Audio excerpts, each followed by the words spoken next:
Hey folks, I know some of you guys have a remote garage door opener, okay? And they have those little tiny lights in there that never seem to be bright enough for anything. All right, just want to show you something that I found online I'm going to try. All right, it's an extension. It's a bulb extension. And I'm going to try one of these new LED lights that they sell. It's a 3-panel LED light.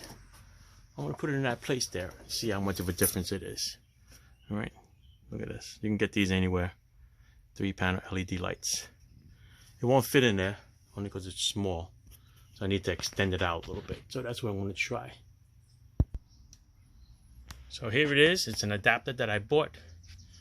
It'll bend either way like an L. Just have to remove the cover. Screwed it in there.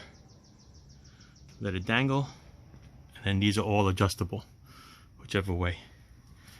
All right, look at that. Nice and bright. All right, pretty cool, right? Much better than that little dim one that's in on the right side over there. It'll really light up the garage.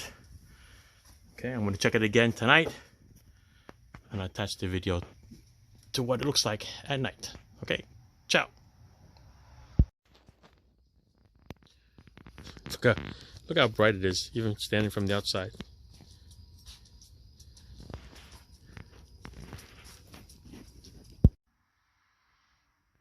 All right, so here's that light at nighttime. Look how nice and bright it is. Big difference, right? Big difference than that other old incandescent light that they used to have. All right, it's pretty good, man. Go install it. Makes it a lot brighter.